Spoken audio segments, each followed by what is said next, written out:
Yep. So if they can do, so for that first part, it's kind of just slowed down. It's 8 minutes. They're just going to play around with pistol squats. Everyone's probably going to have a little bit different experience with them. So if they can do unassisted pistol squats, don't judge me right now, I am crazy sore.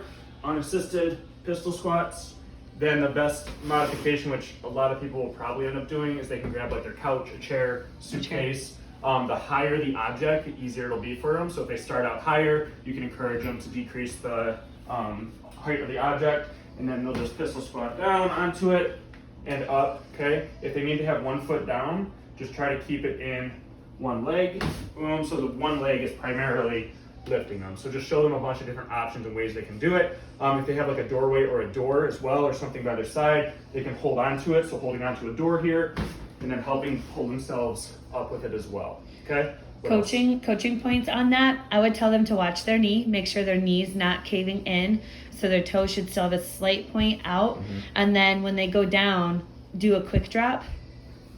So they don't want to do that unless they have to. The leg should be shaken. If they can, it should be a slow, so their muscles stay engaged the whole time. So if they're pistol squatting to an object, tell them to pretend that the object isn't there, right? So that way they're using their muscles the whole way. Yep, and so just have them play around with it for 8 minutes. They're going to go back and forth, 8 on their left, 8 on their right, rest when they need to. Just encourage them, it's something new, something we're trying, best route. And to take like mental, either physical or mental note of how confident they feel during it, how much they're shaking during it, their balance, all of those things. So really watch people and, like give them cues and corrections and encourage people to go lower if they have something available to do that with. So then the big part of the workout after the pistol squats, I'm just going to show you the sequence so you can see it, and then we'll talk about how it runs. So they're going to start front racked. Did you have them do 2 or 1? I had them do. Right as one, left as 2. I had them do 1, 2, 3. Do right as one, left as 2. Okay. So they're going to go 2 reverse lunges front racked. So there's 1, there's 2, and then I'm going to do 2 squats front racked. 1, 2. Then I'll lower the weights, and I have 2 step out lunges. 1, 2, and then I have 2 deadlifts. 1, 2. And from there, we find something to step up on, front racked, or you can have the dumbbells down, step up, boom, down, opposite leg, boom, down.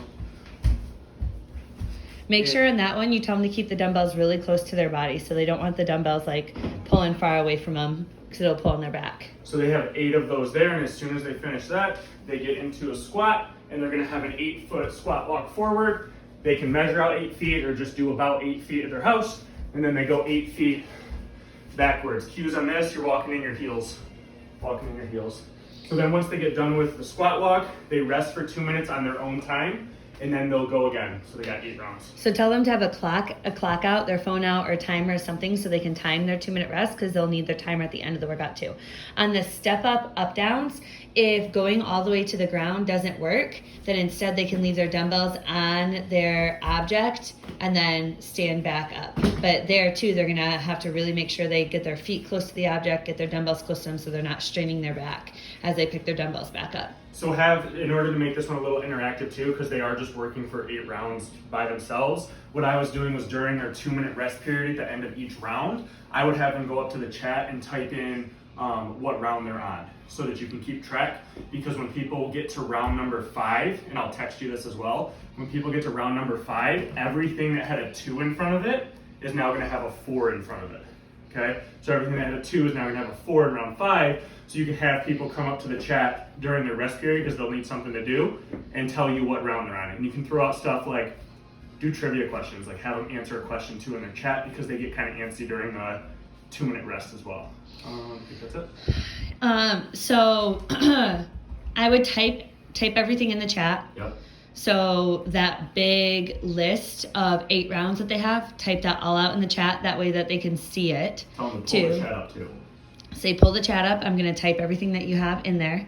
If someone shouldn't be doing step out lunges, they can do reverse lunges instead.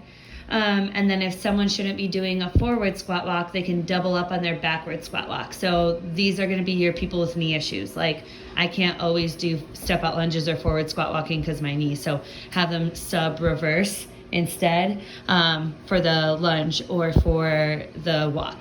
And then on their 8th round, you need to know when people are about to start their 8th round, because they'll need to have their own timer out.